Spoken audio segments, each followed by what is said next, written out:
औज़ुबिल्लाहिमिनश्शैतानिर्रजीम बिस्मिल्लाहिर्रहमानिर्रहीम।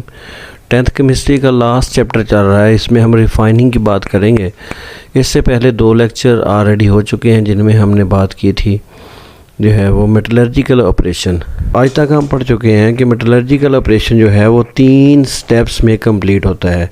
सबसे पहला स्टेप होता है concentration of the ore. Lecture number 2 में पढ़ा चुका हूँ कि और जो है उसकी कंसंट्रेशन बढ़ाई जाती है ग्रेविटी सेपरेशन के ज़रिए, फ्रोथ फ्लोटेशन प्रोसेस के ज़रिए और इलेक्ट्रोमैग्नेटिक सेपरेशन के ज़रिए।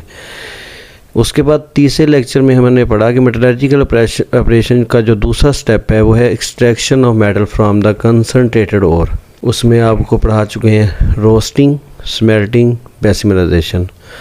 और आज का जो है मेटलर्जिकल ऑपरेशन का लास्ट लेक्चर है रिफाइनिंग या फिर प्यूरिफिकेशन ऑफ मेटल।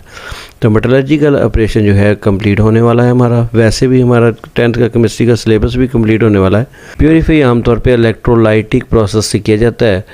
तो बेसिमिलाइजेशन में हमने 98% प्योर जो है कॉपर हासिल की थी। इसको अब हमने 100% अगर प्योर करना है तो इसको इलेक्ट्रोलिसिस के प्रोसेस से गुजारना पड़ेगा। इलेक्ट्रोलिसिस प्रोसेस में हम क्या करते हैं कि इम्प्योर जो मेटल होती है जैसे कॉपर है उसको बैटरी के पॉजिटिव टर्मिनल से जोड़ देते हैं जिसको हम कहते हैं एनोड।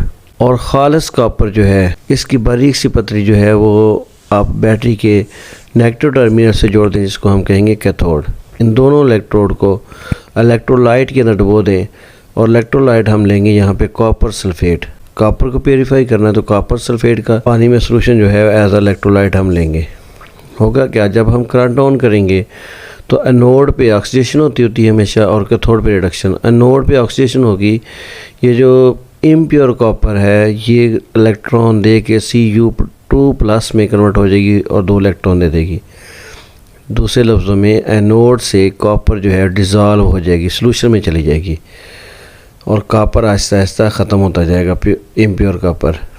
यही जो कॉपर सोल्यूशन में गई है Cu2+ चार्ज में, ये जब नेगेटिव इलेक्ट्रोड यानी कैथोड इसको अट्रैक्ट करेगा अपनी तरफ तो वहाँ पे ये 2 इलेक्ट्रॉन लेके डिपॉजिट हो जाएगी Cu सॉलिड फॉर्म में। हुआ क्या भाई, इम्प्योर कॉपर का हमने एनोड बना दिया, प्योर कॉपर का हमने कैथोड बना दिया। इम्प्योर कॉपर जो है वो एनोड से उतरती जा रही है, सॉल्यूशन के अंदर जा रही है और प्योर जो है वो कॉपर जो है कैथोड के ऊपर लगती जा रही है। जो मिट्टी वगैरह जो इम्प्योरिटीज़ हैं वो एनोड के नीचे जो है वो जमा होती जाएंगी जिसको एनोड मड कहते हैं और ये भी काफ़ी महंगी होती हैं। तो इस तरह प्योरीफाई होगी कॉपर। तो ये आखिरी प्रोसेस था, वो भी कंप्लीट हो गया। अब समझ लें लिखना कैसे पेपर में। Refining the impure metal by electrolysis is the most widely used process of refining metal. For example, electrolytic refining of copper is carried out in an electrolytic tank having copper sulfate solution in it। यहाँ पे आप 10th वाली book वाली figure भी ले सकते हैं। इसी को आप जो है वो नेगेटिव की जगह पे पॉजिटिव कर लें और पॉजिटिव की जगह पे नेगेटिव कर लें तो ये बेहतरीन एक्सप्लेन हो जाएगी। तो देखें यहाँ पे एनोड इम्प्योर कॉपर का है और कैथोड प्योर कॉपर का है। एनोड से कॉपर उतरती जा रही है और राइट साइड पे दिखाया हुआ है कैथोड पे जाके लगती जा रही है और इस तरह मिट्टी वगैरह एनोड मड की शक्ल में नीचे जमा होती जा रही है।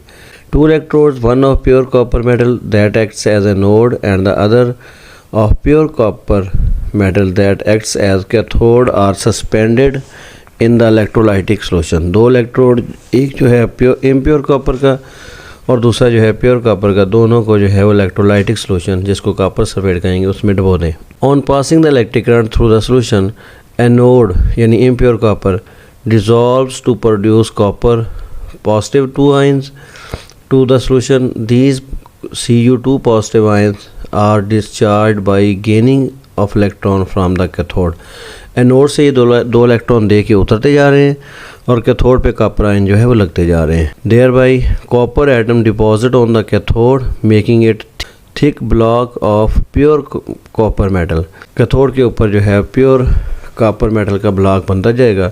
The impurities like gold and silver settle down as anode mud। anode mud की शक्ल में ये impurity नीचे रह जाएंगी। In the process, impure copper from the anode dissolves and goes into the copper sulfate solution। impure copper से copper जो है वो solution के अंदर जाता जा रहा है। Side by side pure copper ions from the solution deposit on the cathode। तो solution से जो है वो कैथोड के ऊपर जो है वो आयंस लगते जाएंगे कॉपर के। Thus cathode becomes a pure copper metal, जो कैथोड है प्योर कॉपर मेटल का बन जाएगा।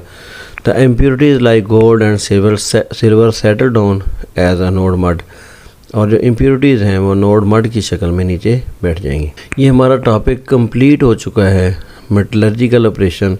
अब इसकी फ्लो शीट डायग्राम देखते हैं, पूरा जो है वो टॉपिक हमारा रिवाइज हो जाएगा। हमने सबसे पहले क्या किया था, इसमें क्रश्ड ओर ली थी, पीसी हुई ओर लेके इसको कंसंट्रेशन बढ़ाई थी। अगर कॉपर की ओर लेंगे तो कॉपर की कंसंट्रेशन हम बढ़ाते हैं फ्लोटेशन प्रोसेस से, ठीक है। इम्प्योरिटी जब निकल गई तो कंसनट्रेटेड और जो है कॉपर की हमें मिली थी कॉपर पायराइड CuFeS2। इसके बाद जो है हमने एक्सट्रैक्शन का प्रोसेस शुरू किया था। एक्सट्रैक्शन 3 स्टेप में होती है, रोस्टिंग, स्मेल्टिंग और बेसिमिलाइजेशन। पहले सबसे रोस्टिंग किया, कुछ इम्प्योरिटीज़ निकल गई और रोस्टेड और हमें मिली, जिसको क्यूप्रस सल्फाइड और फेरस सल्फाइड कहेंगे। इसको स्मेल्टिंग प्रोसेस में मज़ीद गर्म किया है, इसमें सैंड और कार्बन डाल के, कोक डाल के। स्मेल्टिंग प्रोसेस में हमारे पास जो है वो स्मेल्टेड ओर बन गई। स्मेल्टेड ओर में से भी इम्प्योरिटी हम निकालेंगे बेसिमिलाइजेशन प्रोसेस से, और हमारे पास ब्लिस्टर कॉपर बन गई, जो कॉपर के ऊपर छोटे छोटे जो है वो निशान से बन जाते हैं। जब कॉपर में से गैसेस निकलती हैं तो उसको हम ब्लिस्टर कॉपर कहते हैं। अब ब्लिस्टर कॉपर 98% थी, और आज वाले लेक्चर में हमने इलेक्ट्रोलाइटिक रिफाइनिंग की है। ये प्योर कॉपर 99.9 तकरीबन 100% जो है प्योर कॉपर हमें मिल जाएगी। ओके, अल्लाह हाफिज़।